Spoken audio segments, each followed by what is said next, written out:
मित्रों नमस्कार।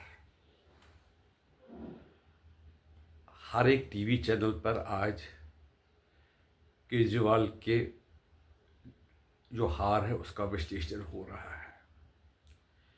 केजरीवाल के साथ क्या होगा इसके बारे में बात हो रही है। कौन अगला मुख्यमंत्री बनेगा उसकी बात हो गई। लेकिन एक समाचार जो बड़ा इम्पोर्टेंट है, जिसके लिए लोगों को चुना जाता है, वो है देश की सुरक्षा, लोगों की सुरक्षा। इस सिलसिले में एक समाचार आया कि आज 31 नक्सलवादियों को पैरामिलिट्री फोर्सेस ने ढेर कर दिया, जिसमें 2 पैरामिलिट्री फोर्सेस शहीद हो गए और 2 बड़े सीरियसली घायल हो गए। ताज्जुब की बात है, उस समाचार के ओर किसी का ध्यान नहीं गया है। न ये जो एंकर है वही बहस कर रहे हैं कि केजरीवाल हारा, केजरीवाल जीता, कौन आएगा, कौन दूसरा चीफ मिनिस्टर होगा, केजरीवाल का आगे क्या होगा। आज ये बहुत दिनों के बाद ऐसा समाचार आया कि जो 31 नक्सलियों को हमारे फौजियों ने, सीआरपीएफ वालों ने ढेर कर दिया, उनको मार दिया, मौत की घाट उतार दिया, जिसमें अपनी भी कैजुअलिटी हो गई। एक ज़माना था जबकि सीआरपी वाले या दूसरे पैरामिलिट्री फोर्सेस है, उनकी हिम्मत ऐसे एरियाज़ में जाने की नहीं थी जहाँ पर कि नक्सलाइट राज करते थे। जंगलों में रहते थे, पेड़ों के बीच में रहते थे, पहाड़ियों पर रहते थे और सरकार उन पर कंट्रोल करने से डरती थी। वो डोमिनेट कर रहे थे एरिया। लेकिन आज कल ये ज़माना है कि जो नक्सलाइट है, जिन पर लाखों का इनाम है, वो हथियार डाल रहे हैं और मेन स्ट्रीम मीडिया में आ रहे हैं। कारण क्या है? जब सरकार का विल पावर कुछ करने के लिए हो तो कुछ भी हो सकता है। मुझे अप्रैल 2010 की एक घटना याद है, जिसमें 75 सीआरपीएफ वाले और एक स्टेट पुलिस वाला दंतेवाड़ा में शहीद हो गए और वो किसी भी नक्सलाइट को नहीं मार पाए। ऐसे ऐसे सिटिंग डक होते ना, इस तरह से उन्होंने लोगों को, पैरामिलिट्री फोर्सेस के व्यक्तियों को शहीद कर दिया।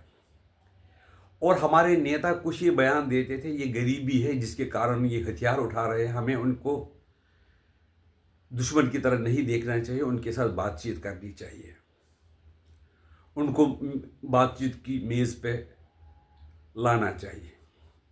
आज ये ज़माना है कि नक्सलाइट जो माओविस्ट वगैरह टेररिस्ट ही है जो कि हथियार डाल रहे हैं, जिनको गाजर मूली की तरह आजकल काटा जा रहा है। ये सरकार की उपलब्धि है। ऐसे एरिया थे उड़ीसा के, आंध्र प्रदेश की, तेलंगाना के, महाराष्ट्र के, गढ़चिरौली जैसे, जो कि जहाँ पर टेररिस्टों का राज हुआ करता था। सीआरपीएफ वाले सड़क बनाना चाहते थे, सरकार वहाँ पर सड़क बनानी चाहती थी, तो वो उसमें लैंड माइन बिछाती थी और वो मारे जाते थे सीआरपीएफ के लोग। कोई डेवलपमेंट पॉसिबल नहीं थे, स्कूल नहीं बना पा रहे थे सरकार, अस्पताल नहीं बना पा रहे थे शासन के लोग। ऐसा है कि लेकिन जो हमारी सरकार है, भाजपा सरकार, उसकी ये उपलब्धि है कि उन्होंने तकरीबन माओइस्टिज्म, जो नक्सलिज्म को तकरीबन ख़त्म कर दिया है। अमित शाह जी ने आज बयान दिया है कि वो 2026 मार्च तक सारे नक्सलाइटों का नाश कर देंगे और वहाँ की जो गरीब जनता है, चाहे गढ़चिरौली हो, चाहे दंतेवाड़ा हो, दंडकारण्य का एरिया हो, उसमें वहाँ के लोगों को मेन स्ट्रीम में लाया जाएगा। इसके बारे में कोई भी चैनल सरकार की इस उपलब्धि की तारीफ नहीं करती, उसकी प्रशंसा नहीं करती। ये चैनलों को अपनी सोच का तरीका है, क्योंकि वहाँ से उनको एडवर्टीजमेंट नहीं मिलता, इसलिए वो इस ऐसी बात को एक लाइन में कह देती है और मामला खत्म हो जाता है। लेकिन याद रहना चाहिए, सरकार ऐसी चाहिए जो गुंडागर्दी को, नक्सलाइट को, जहादियों को समाप्त कर रही है, अतिक्रमण वालों को समाप्त कर रही है, अतिक्रमण हटा रही है। वो सरकार हमें चाहिए जिससे कि देश की प्रगति होगी। नमस्कार।